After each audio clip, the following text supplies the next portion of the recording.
Hello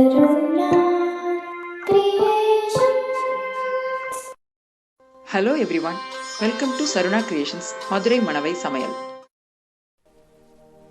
இன்னைக்கு நாம சக்கரை வள்ளிக்கிழங்கு வச்சு ஒரு டேஸ்டியான குழிப்பணியாரம் ரொம்பவே ஈஸியான மெத்தடில் எப்படி செய்யறது அப்படிங்கிறது தான் இந்த வீடியோவில் பார்க்க போகிறோம். கோதுமை மாவு 200 கிராம் ஒரு பாத்திரத்தில் எடுத்துக்கோங்க. அரிசி மாவு 2 டேபிள் ஸ்பூன், 200 கிராம் கோதுமை மாவுக்கு 2 டேபிள் ஸ்பூன் அரிசி மாவு அப்படிங்கிற ரேஷியோவில் எடுத்துக்கோங்க.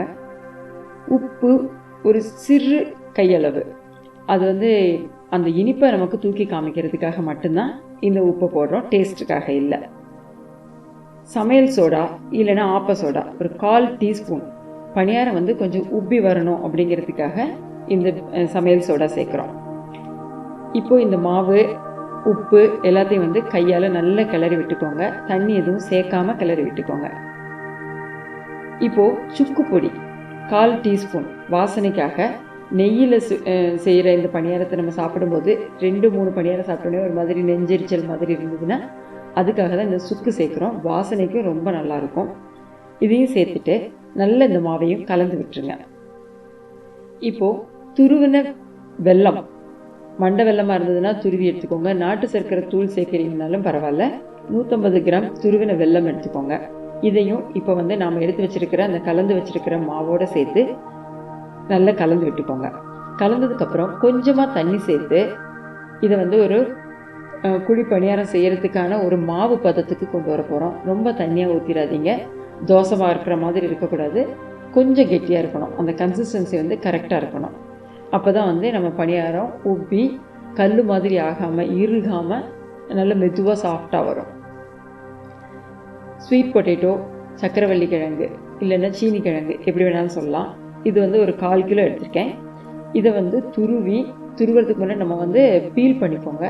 நல்லா வாஷ் பண்ணிவிட்டு பீல் பண்ணி துருவி எடுத்துக்கோங்க. இப்போ இந்த துருவலை தான் நம்ம இதோட சேர்க்க போகிறோம். நாம் ஏற்கனவே கலந்து வச்சுருக்கிற மாவு கூட இந்த துருவலை சேர்த்து நல்லா கை வச்சு நல்லா பிசைஞ்சு விட்டுருங்க. இந்த துருவலும் மாவும் தனித்தனியாக ஒன்று ஒட்டிக்காமல் அப்படி இருக்க வேண்டாம். தண்ணி சேர்க்கவே தேவையில்லை. இப்போ இந்த மாவு நல்ல பதத்துக்கு ரெடி ஆயிடுச்சு. ஒரு 15 நிமிஷம் இதை அப்படியே கொஞ்சம் நேரம் மூடி வச்சுருங்க. வச்சிட்டிங்கன்னா அது கொஞ்சம் மாவு புளிக்கிற மாதிரி ஆகிடும். ஏன்னா நம்ம நாட்டு வெல்லம் சேர்த்துருக்கோம், இல்லைன்னா சர்க்கரை தூள் சேர்த்துருக்கோம். அதோட இந்த ஸ்வீட் பொட்டேட்டோவும் சேர்ந்து கொஞ்சம் மெதுவாகிற மாதிரி ஆகிடும். இப்போ நான் ஒரு நான்ஸ்டிக் கடாயில், குழிப்பணியார கடாய், அதில் நெய் ஊற்றிருக்கேன்.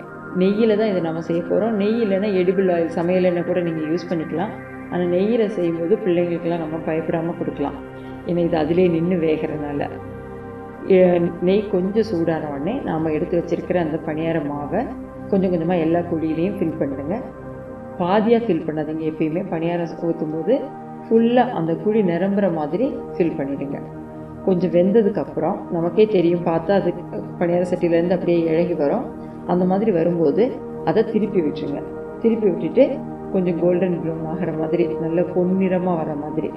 அது ப்ரௌன் கலருக்கு போயிடக்கூடாது. பொன்னிறமாக கலர் மாறி வர்றப்போ நமக்கு தெரிஞ்சிடும் அது வெந்துருச்சு அப்படின்னு.